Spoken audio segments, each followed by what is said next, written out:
UPSC 2023. Question paper 1. Success of contemporary democracies lies in the state limiting its own power. Comment was the question. Now answer. The success of contemporary democracies lies in the state's ability to limit its own power. This principle is rooted in what? Social contract theory. It asserts that a government derives legitimacy from protecting citizens' rights rather than monopolizing the authority. By imposing constraints on itself, the state fosters accountability, safeguards liberty, and sustains public trust. These are what the cornerstones of democratic resilience. Now, Montesquieu, in the spirit of the laws, argue that a dividing government authority into distinct branches, that is legislative, executive, and judicial, prevent any one body from becoming tyrannical. Similarly, John Locke contend that the government derive power from the consent of governed and must be used in safeguard natural rights, life, liberty, and property. Similarly, building on these ideas, James Madison, in his paper Federalist Papers, asserted that the ambition must be made to counteract ambition. Whose ambition? The state's ambition must be made to counteract the ambition through a check and balances. Alex de Tocqueville, while admiring the participatory spirit of American democracy, warned of the tyranny of majority and the risk posed by unchecked central power. Now, in history, there are many examples when this unchecked authority of the states has led to many tyrannies.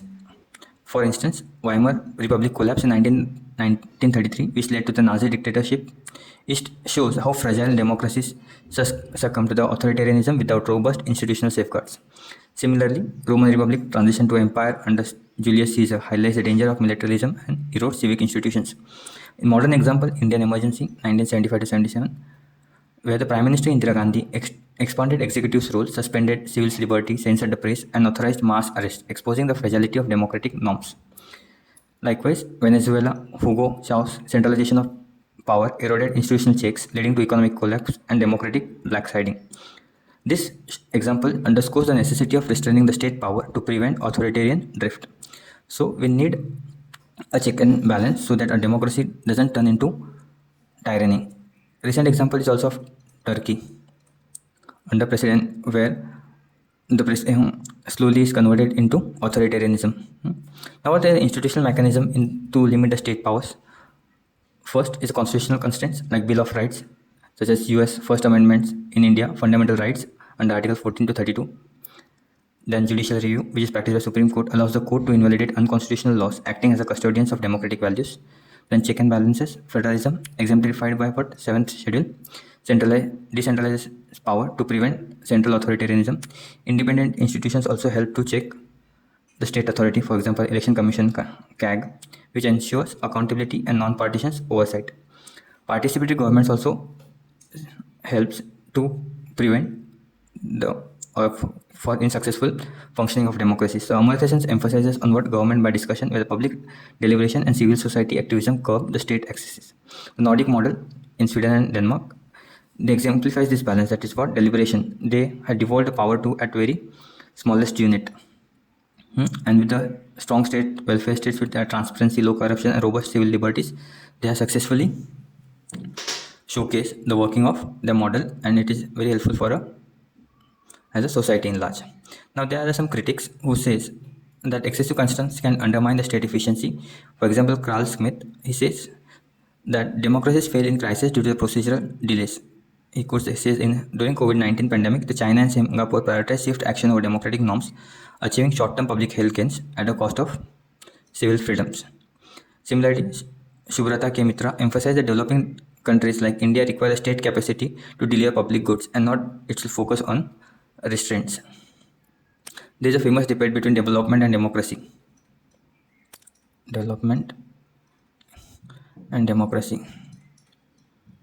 There are similar views that where there is excessive democracy, there is a less development, and when there is a development, there is a no democracy. But there are also the counter arguments. We'll see it later. Now, see again, this critic overlook the adaptability of democratic system. For example, South Korea pandemic response combining rapid action with legislative oversight shows the accountability and efficacy can coexist. Now, Dr. Ambedkar stressed upon the constitutional morality, using the state to voluntarily adhere to the ethical governance and avoid majoritarian excesses. The Hannah Arendt linked totalitarian to unchecked state power, advocating for pluralism and civic participation as a safeguard. Hannah Arendt focuses on civic participation, where there is a high civic participation and citizens hold the government accountable. The rule of majority turning into the tyranny is limited. Now, in today's modern world, there are the new threats like digital authoritarianism, demanded new norms of accountability such as data privacy laws and transitional governance framework. And the conclusion, the success of contemporary democracies hinges on what dynamic equilibrium between the state authority and self-imposed limits. While constitutional restraints, that is, judicial review federalism, are vital, democracies must also address structural inequalities, populist subversions, and technological threats. As B.R. Ambedkar cautioned, constitutional morality is not a natural sentiment, it has to be cultivated. Similarly, Danny Roderick reminds us that democracy requires a state strong enough to limit itself. In essence, the limiting state power is not about a weakening governance, but about enhancing its legitimacy and resilience. Democracies like India, with its constitutional ethos, and Germany, with its post-war institutional reforms, demonstrated power remains the servant of people only when they hold the government accountable. See, while the journey is fraught with the challenges, history shows that the price of unchecked power, its tyranny, collapse, and injustice, is far greater. That's it.